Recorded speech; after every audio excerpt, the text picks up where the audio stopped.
வாழ்க்கையில இரணம் கிடைக்குது, யார்ட்டையும் போய் தேவையாக கூடாது. ரிஸ்க் விஷயத்துல இன்னொருத்தர் போய் நம்ம பிரச்சனையை சொல்லக்கூடாது. நான் கொஞ்சம் கஷ்டப்படுறேன், எனக்கு ஏதாவது ஹெல்ப் பண்ணுங்க. சில பேர் இன்னைக்கு தருவாங்க, நாளைக்கு தர மாட்டாங்க. உலகத்துல இன்னைக்கு கூட பிறந்தவங்க கூட ஒரு நாள் சப்போர்ட் பண்ணுவாங்க, எல்லா நாளும் செய்வாங்களா? 1000 ரூபாய் கிடைக்கிறது முக்கியம் இல்லை, அந்த 1000 ரூபாய் பரக்கத்தா இருக்கணும். பரக்கத்துன்னா அந்த காசு தப்பான வழியில செலவழியாது, ஆஸ்பத்திரியில போய் செலவழியாது, தேவைகளை பூர்த்தி செய்துட்டு மிஞ்சும். பகல் காலங்களில் நாங்கள் நோன்பு இருப்பதனுடைய பரக்கத்து தான், நோன்பு இருப்பதுதான் நாளை மறுமையிலே தாகம் இல்லாத இடத்தில் எங்களை எல்லாம் ஆக்கும் என்று நாங்கள் அறிந்தோம். அதை அங்குதான் பெற்றுக் கொண்டோம் என்கிறார். அஸ்ஸலாமு அலைக்கும் வரஹ்மத்துல்லாஹி வபரகாத்துஹு. அல்ஹம்துலில்லாஹ் நஹ்மதுஹு வ நஸ்தஈனுஹு வ நஸ்தக்ஃபிருஹு வ நுமினு பிஹி வ நதவக்கலு அலைஹி ونعوذ بالله من شرور أنفسنا ومن سيئات أعمالنا من يهده الله فلا مضل له ومن يضلل فلا هادي له ونشهد أن لا إله إلا الله وحده لا شريك له ونشهد أن سيدنا ونبينا ومولانا محمدا عبده ورسوله أرسله بالحق بشيرا ونذيرا وداعيا إلى الله بإذنه وسراجا منيرا صلى الله على سيدنا محمد وآله الأبرار وأصحابه الأخيار وأزواجه الطيبات الطاهرات. أوصيكم عباد الله وإياي أولا بتقوى الله أما بعد. فأعوذ بالله من الشيطان الرجيم. بسم الله الرحمن الرحيم. إن هذا صراطي مستقيما فاتبعوه. எல்லாம் வல்ல அல்லாஹுவின் அன்பும் மேலான கருணையும் நமக்கெல்லாம் வந்து சேரட்டுமாக. நமது உயிரினும் மேலான கண்மணி நபிகள் நாயகம் ஸல்லல்லாஹு அலைஹி வஸல்லம் அவர்களின் அன்பையும் ஷஃபாஅத்தையும் பெறுவதற்கு அல்லாஹ் நம் எல்லோருக்கும் தௌஃபீக் செய்வானாக. வல்ல ரஹ்மான் நமக்கும் நம்முடைய பெற்றோர், மனைவி, மக்கள், குடும்பத்தார் யாவருக்கும் உயிர் உள்ள வரையிலும் உடல் சுகத்தை நசீபாக்கி தருவானாக. மருத்துவமனை கஷ்டம், அதன் சிரமம், செலவுகளில் இருந்து நிரந்தரமான பாதுகாப்பை அல்லாஹ் நம் எல்லோருக்கும் கொடுத்தருள் புரிவானாக. வானம் பூமியினுடைய ஆபத்துகளை விட்டும், முசீபத்துகளை விட்டும், கெட்ட முடிவுகளை விட்டும் நம்மையும் நம் குடும்பத்தையும் பாதுகாத்து அருள் புரிவானாக. அவனுடைய படைப்புகளின் தீங்குகள் அனைத்திலிருந்தும் நம்மையும் நம் சமூகத்தையும் காத்தருள் புரிவானாக. அல்லாஹுவின் மகத்தான பேரருள் இன்றைய தினம் நம்முடைய இரு உலகத்திற்கும் பயனுள்ள மிக மிக முக்கியமான ஒரு இரு செய்திகளை இங்கே நான் பதிவு செய்ய கடமைப்பட்டிருக்கிறேன். நமக்கு முன்னர் வாழ்ந்த சாலிஹீன்கள், அல்லாஹுவின் பேரன்பிலே நனைந்த அந்த நன்மக்கள் வாழ்க்கை முழுக்க இதே தேட்டத்தில் இருந்தார்கள், இதே தேடுதல், இதே வேட்கை. எப்படியெல்லாம் நம்முடைய மறு உலகத்தை நாம் அலங்காரமாக்க முடியும் என்பதிலே மிகப்பெரிய கவனம், மிகப்பெரிய கவலை. இந்த உலகத்தினுடைய அருளை பெறுவதிலே அவர்களினுடைய தேடுதல், அந்த மாதிரியான நன்மக்களின் முயற்சிகள் தான் திருக்குர்ஆனை வல்லல் நபி ஸல்லல்லாஹு அலைஹி வஸல்லம் அவர்களின் ஹதீஸை தங்களது ஆய்வின் பெட்டகமாக ஆக்கி அங்கிருந்து இது போன்ற அற்புதமான செய்திகளை அல்லாஹ் அவர்கள் இருதயத்திலே வெளிச்சமாக்கிய போது சமூகத்திற்கு கொண்டு தந்திருக்கிறார். நமக்கு முன்பு வாழ்ந்தவர்களிலே அல்லாமா ஷஃபீகுல் பல்கி ரஹ்மத்துல்லாஹி அலைஹி ஒரு மிகப்பெரிய மேதை, ஞான ஊற்று அவர்கள், இறை நினைவிலேயே வாழ்ந்தவர்கள். சில பெரியார்களை கடந்த காலத்தில் வாழ்ந்த அந்த நன்மக்களை நினைத்து பார்க்கிறோம், இப்படியெல்லாம் வாழ முடியுமா என்று பிரமிக்க வைக்கிறது நம்மை. ஒரு மிகச்சிறந்த மாமேதை, மிகச்சிறந்த சூஃபி, நூற்றுக்கணக்கான நன்மக்களை உருவாக்கிய ஒரு பெருமகனார். அவர்கள் சொல்வார்கள், நாங்கள் ஒரு பெரிய முயற்சி எடுத்தோம், பல்வேறு விஷயங்கள் குறித்து ஆய்வு செய்தோம். தலபுனா ஹம்சன் வஜத்னாஹு ஃபீ ஹம்ஸின், அதிலே மிக முக்கியமான ஒரு 5 அம்சங்களை தேடி தேடி அலைந்தோம். அதற்கு தீர்வு கிடைக்குமா, எங்கே இருக்கும்? ஒரு விஷயத்தினுடைய தேடுதல் வந்துச்சுன்னா அதுக்கு விடை கிடைக்காத வரைக்கும் நிம்மதி வராது. எங்களுக்கு கிதாபுகளின் மீது ஒரு தேடுதல் ஏற்படும். சில விஷயங்களை எடுத்து பார்க்கணும்னு நினைப்போம். அதிலே முழுமை பெறாத வரையிலும் மன நிம்மதி பெறல. அது கிடைச்சாதான் ராத்திரி தூக்கமே வரும். அதுபோன்று அந்த தேடுதலிலே வெற்றி பெறுகிற வரைக்கும் அவர்களுடைய முயற்சி தொடர்ந்தது. ஒரு 5 மிக முக்கியமான விஷயங்கள் குறித்து ஆய்வு செய்தோம். அதற்கு விடை தேடினோம். எங்கே கிடைக்கும் என்று நாங்கள் மிகப்பெரிய முயற்சி எடுத்தோம். தொலபனா ஹம்சன் 5 விஷயங்கள் குறித்து தேடினோம். அதற்கு தீர்வு எங்கே என்று அந்த 5 விஷயத்திற்கும் அதற்கான தீர்வை இன்னொரு 5 நாங்கள் பெற்றுக்கொண்டோம் என்று அல்லாமா ஷஃபீகுல் பல்கி சொல்லித் தருவார். அது 2 உலகம் சார்ந்தவைகளை எடுத்துக் கொள்கிறார்கள்.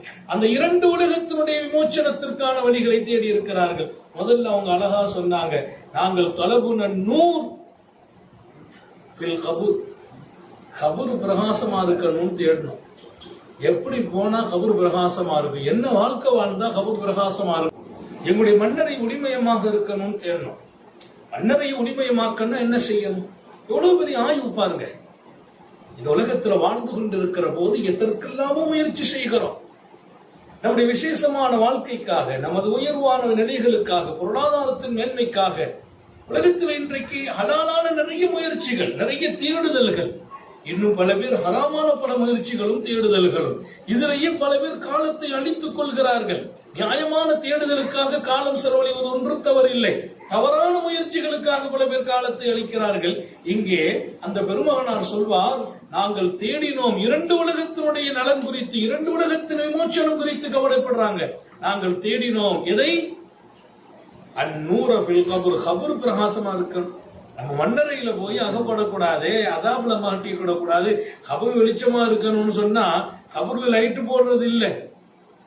கபூர்ல தூங்கதான போறோம், தூக்கத்துக்கு இருட்டு தானே நல்லது அப்படின்னு நீங்க நினைக்கலாம். அந்த வெளிச்சத்தை கொண்டு நோக்கம் வெறும் வெளிச்சம் அல்ல. கபூருடைய ஒளிமயம் பிரகாசம் என்று சொன்னால் கபூர் நமக்கு பயனுள்ளதாக இருக்கணும், மகிழ்ச்சிக்குரியதாக இருக்கணும், சந்தோஷத்துக்குரியதாக இருக்கணும், கபூர் விசாலமா இருக்கணும். அவருடைய வாழ்க்கையில நான் ஒளிமயமான மனிதனாக இருக்கணும். எங்களுடைய கபரை பிரகாசமாக்க நினைத்தோம். நாங்கள் மண்ணறையில போய் நிம்மதியாக இருக்க வேண்டும், நிம்மதி மூச்சு விட வேண்டும், புதுமா பிள்ளை போல் தூங்க வேண்டும் என்று நாங்கள் அதற்கான வழி என்ன என்று தேடினோம். எங்கே கிடைக்கும் என்று தேடிய போது அதை நாங்கள் பெற்றுக்கொண்டோம். பல பேர்களை விசாரித்து, மரணித்த பல பேர்களை நாங்கள் சந்தித்து கனவு உலகத்திலே கேட்டோம். இன்னும் பல வழிகளில் அதற்கான தீர்வை எங்கே பெற்றுக்கொண்டோம்? இரவிலே நின்று வணங்குவதில் பெற்றுக்கொண்டோம். சுப்ஹானல்லாஹ். நம்முடைய மன்னரையை நாம் ஜொலிக்க செய்வதற்கு, ஒளிமயமான வாழ்க்கை மன்னரையிலே வாழ்வதற்கு, கபூர்ல சுகமான இடத்திலே இருப்பதற்கு, நீண்ட நெடும் காலம் உறங்கும் இடம் மன்னரை என்பது. இங்கே ஒரு கொசு கடியில் கூட நாம் தூங்க முடிவதில்லை. லேசா கொசு கடித்தால் பல பேருக்கு தூக்கம் வராது, தூக்கம் கலைஞ்சு போய்விடும். ஒரு எறும்பு காதலே போனால் தூக்கம் போய்விடும். நாம மட்டும் தூக்கம் போறதில்லை, நம்ம தூக்கம் போய் பக்கத்தில் உள்ளவங்க எழுப்பி விட்டுருவோம், காதல எறும்பு போயிட்டுன்னு சொல்லி எல்லாத்தையும் எழுப்பி விட்டுருவோம். ஒரு எறும்பு காதுக்குள்ளே நுழைந்தால் நம்மால் தூங்க முடிவதில்லை, சிரமத்திற்கு உள்ளாகிறோம். மன்னரையை குறித்து சொல்லும் செய்திகளை எல்லாம் நீங்கள் புரிந்து பார்க்க வேண்டும். நிறைய வேதனைகள். அங்கே பாம்புகள் குறித்து எச்சரிக்கை இருக்கிறது, விஷச்சந்துகள் குறித்தான எச்சரிக்கை இருக்கிறது. அங்கே வேதனை கொடுப்பதற்கே சில மலக்குகள் சாட்டப்பட்டு இருக்கிறார்கள். ஒரு மிக பயங்கரமான இடம். அதான் ஸல்லல்லாஹு அலைஹி வஸல்லம் சொல்வாங்க, இதுதான் அவ்வளவு மின் மனாசிரில் ஆகிரா, மறுமையினுடைய இடங்கள்ல முதல் இடம் மன்னரை. மன்னஜா, இதுல ஒருத்தர் வெற்றி பெற்றான இதுக்கு பின்னால் ஒரு வெற்றி ஆயிடுவார். மன்னரையில வெற்றி பெறணும். நம்முடைய மனாசிரில் ஆகிரா, மறுமைக்கான பல இடங்கள் இருக்கு. அதுல முதல் இடம் கபூர் தான். எனவேதான் கபூர் கிட்ட போனா பல பேர் அழுதாங்க. செய்தனா உஸ்மான் ரலியல்லாஹு போன்றவர்கள் மன்னரையை பத்தி பேசிட்டு அழுதுவாங்க. அப்படி எத்தனை சாலிஹீங்கள். நான் இங்கே உங்கள் கவனத்திற்கு சொல்வேன், அப்படிப்பட்ட மன்னரை நீண்ட நெடும் காலம் அங்கே உறங்க வேண்டும், புதுமா பிள்ளை போல் தூங்குங்கள் என்று சுப செய்தி கிடைக்க வேண்டும். எந்த ஒரு வேதனையும் இருக்கக்கூடாது, எந்த ஒரு சஞ்சலமும் இருக்கக்கூடாது. கபூர் பிரகாசமாக ஒளிமயமாக நமது வாழ்க்கை அங்கே ஜொலிக்க வேண்டும். கண்டோம், அதற்கான வழிகள் நிறைய தேடினோம், எங்களுக்கு அதில் தீர்வு கிடைத்தது. இரவை நின்று கழித்தால், இரவிலே அமல்கள் செய்தால், ராத்திரி நின்று வணங்குகிற தஹஜ்ஜத்துடையவர்கள், தஹஜ்ஜத் தொழுபவர்கள், இரவிலே நின்று குர்ஆன் ஓதி தொழுபவர்கள், இரவை அதிகமாக இபாதத்தில் கழிப்பவர்கள், ராத்திரி தூக்கத்தை குறைத்தவர்கள், அல்லாஹ்வோடு இரவை ஆக்கியவர்கள், அவர்கள் மண்ணறையில் சுகமாக உறங்குவார்கள் என்று நாங்கள் பெற்றுக்கொண்டோம் என்கிறார்கள் அல்லாமா ஷஃபீகுல் பல்கி ரஹ்மத்துல்லாஹி அலைஹி. சங்கை மிக்கவர்களே, எத்தனை இரவுகளை தூங்கி கழித்திருக்கிறோம். இன்றைக்கு இரவுனுடைய முற்பகுதிகள் எல்லாம் நிறைய பேர்கள் ஏதோ ஒன்றில் அழிந்து கொண்டிருக்கிறார்கள். பேஸ்புக் உலகங்களிலே, வாட்ஸ்அப் உலகத்திலே, ராத்திரி பூரா பல பேர் டிவிகளிலே அதிக நேரத்தை வீணாக்கி கடைசி பகுதியில் நின்று வணங்க வேண்டிய நேரத்தில் உறங்கி விடுகிறார்கள். இங்கே நபிகள் நாயகம் ஸல்லல்லாஹு அலைஹி வஸல்லம் தங்கள் வாழ்நாள் முழுக்க இரவை பாதுகாத்த வரலாறுகள் உண்டு. ஒமினல் லைலி ஃபதஹஜ்ஜத், அல்லாஹ் குர்ஆனிலே சொன்னான், நாயகமே இரவிலே நீங்கள் எழுந்திருத்து தஹஜ்ஜத்தை நிலைநிறுத்துங்கள் என்று சொன்னான். திருக்குர்ஆனின் வழியே சொன்ன செய்தி அது. கலீலம் மினல் லைலி மா யஹ்ஜஊன்ங்கற அல்லாஹ் சாலிஹீன்களை, நிறைய பெரியார்களை குறித்து சொன்னான், நல்லவர்களை குறித்து சொன்னான். ராத்திரி அவங்க ரொம்ப கம்மியான நேரம் தான், ராத்திரில கம்மியான நேரம் தான் அவங்க தூங்குற நேரம். அதிகாலை நேரத்தில், சஹருடைய நேரத்தில் தங்களுடைய பாவங்களை குறித்து கண்ணீர் வடிப்பார்கள், அழுது கொண்டிருப்பார்கள், மன்னிப்பு தேடி கொண்டிருப்பார்கள் என்கிற அல்லாஹ். அவர் ராத்திரியில தூக்கத்தை குறைச்சவங்க. ஹஜ்ரத் சுலைமான் அலைஹிஸ்ஸலாத்து வஸ்ஸலாமுடைய தாயார் சொல்வாங்க, ஹஜ்ரத் சுலைமான் நபி மிகப்பெரிய வலியுல்லா, அல்லாஹ்வுடைய அன்பர், ஒரு பெரிய நபி. விலாயத்துங்கிறது அதை தாண்டி நுபுவத்து, அவர் ஒரு பெரிய ரசூல். ஹஜ்ரத் சுலைமான் அலைஹிஸ்ஸலாம் அத்தனை பெரிய நபி, அல்லாஹ்வுடைய நேசத்திலே நிறைய இடத்தை பெற்றிருக்கிறார்கள். மிக முக்கியமான விஷயம் என்னன்னு சொன்னா, உலகத்தையே கட்டி ஆளுகிற வாய்ப்புகள், எல்லா மொழிகளும் தெரிந்தது. பறவை பேசினா அதுக்கான பொருளை சொல்லுவாங்க. உயிரினங்களின் மொழிகள் அல்லாஹ்வால் கற்றுக் கொடுக்கப்பட்டவர்கள் ஹஜ்ரத் சுலைமான் அலைஹிஸ்ஸலாம். அப்படிப்பட்ட பெருமகனார் இரவு பகலாக உலகத்தினுடைய மிகப்பெரிய வளர்ச்சிக்காக பாடுபட்டவர்கள், மக்களின் பயன்பாட்டுக்கு. அவங்க உம்மா சொன்ன ஒரு செய்தி வரலாறுகளை படிக்க முடிந்தது. மகனே, உம்மா சொல்றான், மகனே லாத்தனாம் லைலா, ராத்திரியில் அதிக நேரம் தூங்கி விடாதே. தக்கூனு யௌமல் கியாமத்தி ஃபகீரா, நீ மறுமை நாளில் ஏழையாகி விடுவாய் என்றார்கள்.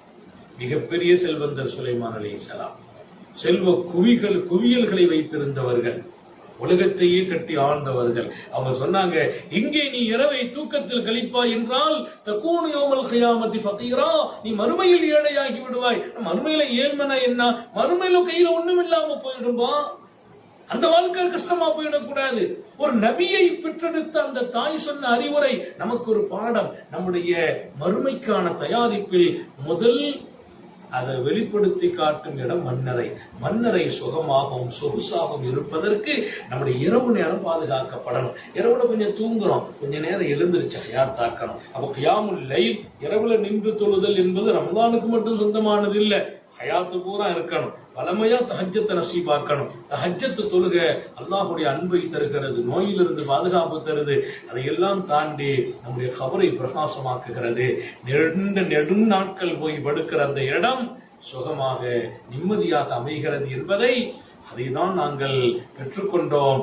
இரவினுடைய வணக்கங்களின் வழியேதான் கபரின் நிம்மதியை பெற்றுக்கொண்டோம் என்கிறார் அல்லாமா ஷஃபீகுல் பல்கி ரஹ்மத்துல்லாஹி அலைஹி.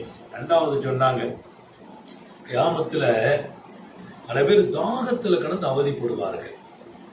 அந்த தாகத்தை யாராலையும் தீர்க்க முடியாது. நாளை மறுமை நாளினுடைய தாகம் பயங்கரமா இருக்கும். சூரியன் தலைக்கு மேலே நிற்கும், அவ்வளவு கடுமையான தாகம், தொண்டைகள் வறண்டு போகும்.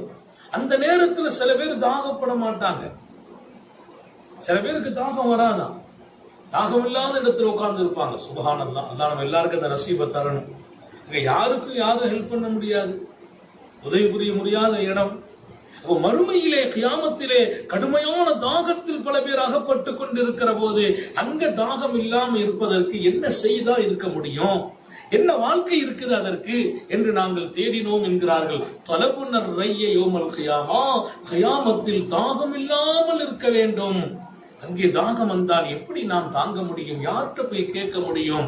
யாரும் அங்கே ஹெல்ப் பண்ண மாட்டார்களே. அல்லாஹ் குர்ஆன்ல சொல்வான் இல்லையா, அந்த நாள் எப்படிப்பட்ட நாள்? அந்த நாள் எப்படிப்பட்ட நாள்? அந்த நாள் குறித்து அல்லாஹ் சொன்னான். திருக்குர்ஆன் ஷரீஃபை திறந்து வாருங்கள்.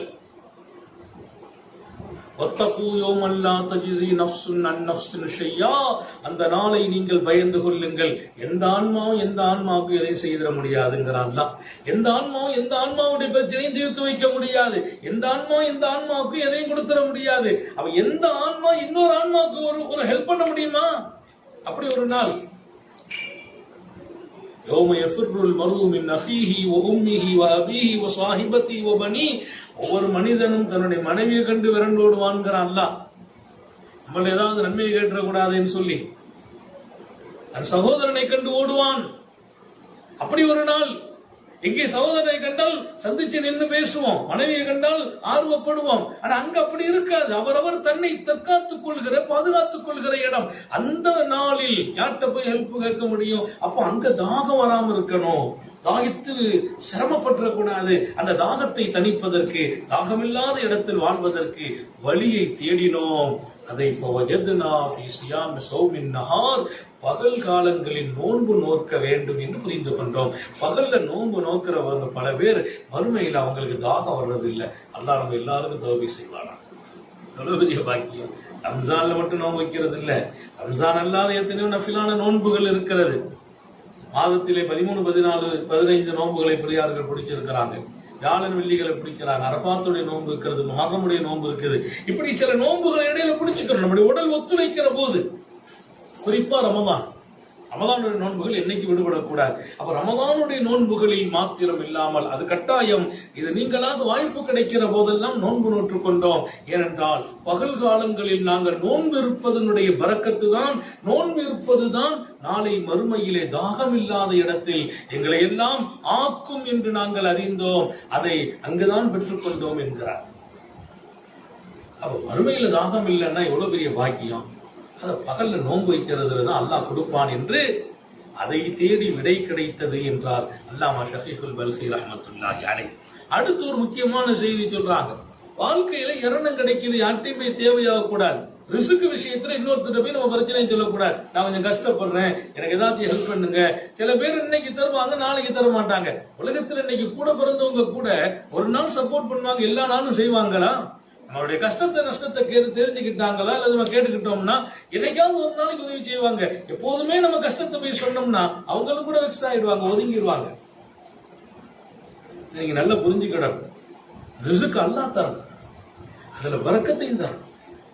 ரிஸ்க் வர்றதை விட அதனுடைய பரக்கத்து தான் மிக முக்கியமானது. 1000 ரூபாய் கிடைக்கிறது முக்கியம் இல்லை, அந்த 1000 ரூபாய் பரக்கத்தா இருக்கணும். பரக்கத்துன்னா அந்த காசு தப்பான வழியில செலவழியாது, ஆஸ்பத்திரியில போய் செலவழியாது, தேவைகளை பூர்த்தி செய்துட்டு மிஞ்சும். 1 லட்சம் ரூபாய் வருது, செலவழிச்சிட்டு 40,000 ரூபாய் கடன் வாங்குற வாழ்க்கையில வாழ்றோம்னா அதெல்லாம் பரக்கத். 1000 ரூபாய் வருது, செலவெல்லாம் போக நிம்மதியான வாழ்க்கை வாழ்ந்து மிச்சப்படுகிறது பாருங்க, அது பெரிய பரக்கத். ஹலாலான வழியில செலவழியணும், ஹலாலான வழியில வரணும். நாங்கள் எரணத்தை தேடினோம், எரணத்திலே பரக்கத்தை தேடினோம். பலகுணல் பரக்கத்தை ரிசுக்ல பரக்கத்து வேணும்னு கேட்டோம். அது எங்கெல்லாம் இருக்கும், எப்படி செய்தா கிடைக்கும், எதுல போனா கிடைக்கும், என்ன முயற்சி செய்யணும், என்ன வாழ்க்கை வாழணும், என்ன இபாதத்து செய்யணும் என்று நாங்கள் தேடி தேடி அலைந்தோம். அந்த பெரியாருடைய கவனங்கள் எங்க இருந்திருக்கு பாருங்க. லைஃப் பூரா இதுலயே அர்ப்பணிச்சிருப்பாங்கன்னு நினைக்கிறேன். எரணங்களிலே பரக்கத்து கிடைக்க வேண்டும். அந்த பரக்கத்தை தேடி அலைந்தோம். அதை அலைந்து கடைசியா எங்க அதுக்கு தீர்வு என்று பார்த்தோம். அதை நாங்கள் எங்கே பெற்றுக்கொண்டோம்? காலையில எழுந்திருச்சு துஹா தொழுகையை தொழுதுட்டோம்னா நம்ம ரிசுக்கு பரக்கத்தா ஆயிடும் என்று எங்களால் அறிய முடிந்தது. நாங்கள் துஹா தொழுதோம், எங்க ரிசுக்கும் கிடைத்தது, ரிசுக்கு பரக்கத்தும் இருந்தது என்கிறார் அல்லாமா ஷஃபீகுல் பல்கி. அனுபவித்து சொல்லும் செய்தி. துஹா தொழுகைங்கிறது காலையில சூரியன் உதயமாகி ஒரு 20 நிமிஷம் கழிச்ச பின்னால இஷ்ராக்கு தொழுகிறோமே, அந்த நேரத்திலேயே துஹாவுடைய நேரம் வருதுன்னு பெரியார்கள் எழுதி வச்சிருக்கிறாங்க. இதுக்கு சிறப்பான நேரம் காலையில் ஒரு 9 மணி, 9 மணில இருந்து 11:30 மணி 12 மணிக்குள்ள சூரியன் மத்தியானத்துக்கு வர்றதுக்கு ஒரு 20 நிமிஷத்துக்கு முன்னால தொழுது முடிச்சிடணும். மத்தியானத்துக்கு வர்றதுக்கு முந்தி தொழுதுடணும். ஒரு 12 மணிக்குள்ள தொழுதுடணும். காலையில 9 மணிக்கு மேல 12 மணிக்குள்ளால் நாம் தொழும் அந்த தொழுகை துஹாவுடைய தொழுகை. அந்த துஹாங்கிறது ரசூல் ஸல்லல்லாஹு அலைஹி வஸல்லம் தொழுதாங்கன்னு ஒரு செய்தி இமாம் புகாரி பதிவு செய்கிறார்கள். மக்காவுடைய வெற்றிக்காக மாநபி ஸல்லல்லாஹு அலைஹி வஸல்லம் மக்காவுக்கு வருகிறார்கள். வந்தபோது அன்னை உம்மு ஹானி ரலியல்லாஹு அன்ஹாவுடைய வீட்டுல போய் ஸல்லல்லாஹு அலைஹி வஸல்லம் இறங்குறாங்க. அன்னை உம்மு ஹானி வீட்டுல வந்து பெருமானார் இறங்குறாங்க. அன்னை உம்மு ஹானி ரலியல்லாஹு அன்ஹாவுடைய வீட்டுல ஸல்லல்லாஹு அலைஹி வஸல்லம் குளிச்சாங்க. குளிச்சிட்டு 8 ரக்காத் துஹா தொழுதாங்க என்ற ஒரு செய்தி இமாம் புகாரி ரஹ்மத்துல்லாஹி அலைஹி பதிவு செய்யறாங்க. நபிகள் நாயகம் ஸல்லல்லாஹு அலைஹி வஸல்லம் துஹா தொழுதார்கள், துஹா 8 ரக்காத் தொழுதார்கள் என்ற அந்த ஹதீஸை அன்னை உம்மு ஹானி அறிவிக்கிறார். இப்போ துஹாவுடைய தொழுகை ஹஜ்ரத் அபூ ஹுரைராவுக்கு ஸல்லல்லாஹு அலைஹி வஸல்லம் வசியத்து செய்றாங்க. 12 ரக்காத் வரைக்கும் துஹா தொழுவுங்கங்கறாங்க. துஹாவுடைய வசியத்துல 12 ரக்காத் சொல்றாங்க. பெரும்பாலான பெருமக்கள் 8 ரக்காத் துஹா. நம்ம ஒரு நடுத்தரமா தொழணும் 4 ரக்காத், 2 ரக்காத்தா தான் தொழணும். மொத்தமா 4 தொழக்கூடாது, அது சிறப்பல்ல. 2 ரக்காத் துஹாவுடைய தொழுகை, துஹாவுடைய விழான தொழுகை 2 ரக்காத் அல்லாஹ் சொல்றேன். அந்த 2 ரக்காத் அதுல எதை ஓதணுங்கிறதையும் கூட பெருமக்கள் எழுதுறாங்க. 2 ரக்காத் தொழுதான்னா முதல் ரக்காத்துல வஷம் சிவ துஹா ஓதுங்க, 2வது ரக்காத்துல உம்முஹா உள்ளி உம்முஹா ஒரு சூரா ஓதுங்க. அடுத்து திரும்ப 2 ரக்காத்துல முதல் ரக்காத்துல குல்யாயுல் காஃபிரூன் அல்ஹம்துக்கு பின்னால 2வது ரக்காத்துல குல் ஹுவல்லாஹு அஹத் ஓதுங்க. அப்ப 4 ரக்காத் ஓதுறவங்க தொழுகிறவங்களுக்கு இது இப்படி வளமையை சொல்லி தர்றாங்க. 8 ரக்காத் தொழுகிறவங்க இருக்கிறாங்க, 4 ரக்காத் தொழுகிறவங்க இருக்கிறாங்க. ஆனா குர்ஆன்ல வேற எந்த பகுதியும் ஓதலாம், இதையும் ஓதிக்கிறணும். அந்த துஹாவுல ஓதுறது ஒரு பாக்கியம் என்றும் பெருமக்கள் எழுதி வைத்தார்கள். இங்கே நான் சொல்வேன், துஹா தொழுகையில் தான் ரிசுக்கினுடைய பரக்கத்தை எங்களால் பெற முடிந்தது. நமக்கு ஒரு பாடம், நம்ம துஹாவை விடாம ஆபீஸுக்கு போறோமா, துஹா தொழுதுட்டு போயிடணும். கிளாஸ் நடத்த போறோம், துஹா தொழுதுடணும். ஒரு டியூட்டிக்கு போறோம், துஹா தொழுதுடணும். கடையை திறக்கிறோம், துஹாவை தொழுதுடணும். நம்முடைய வியாபாரம் பரக்கத்து தான், நம்ம ரிசுக்கு பரக்கத்து, நம்ம உத்தியோகம் பரக்கத்து. நம்ம வாழ்க்கையில் அல்லாஹ் கொடுக்கிறான், கொடுக்கிறது பரக்கத்து அமையணும். ஹலாலான வழியில் அந்த காசு வரணும், அந்த காசு மிச்சப்பாடா இருக்கணும், அந்த காசை கொண்டு பிள்ளைங்க திருப்திப்படணும், மனைவி திருப்திப்படணும், தேவையான அளவுக்கு போக பரக்கத்தா மிஞ்சி இருக்கணும். மருத்துவமனை கஷ்ட நஷ்டங்கள்ல போய் அந்த காசு செலவழிய கூடாது. எவ்வளவு இருக்குது பரக்கத்துக்கு பொருள். அல்லாஹ் நம்ம எல்லாருக்கும் ரிசுக்கையும் தரணும், அதுல பரக்கத்தையும் நசீபாக்கி தருவானாங்க. சங்கை மிக்கவர்களே, ரிசுக்கிலே பரக்கத்து கிடைக்கணும். எங்க கிடைக்கும் என்று முயற்சித்தோம், தேடினோம். எந்த வழியில, எந்த இபாதத்துல என்னென்ன காரியம் செய்தா அல்லாஹ் அந்த ரிசுக்க பரக்கத்தாக்கி தருவான் என்று தேடிய போது துஹா தொழுதுட்டாலே அல்லாஹ் நம்ம ரிசுக்க பரக்கத்தாக்கி தந்து விடுவான் என்று நாங்கள் பெற்றுக்கொண்டோம் என்று அதற்கு ஸஹீஹுல் பல்கி ரஹ்மத்துல்லாஹ்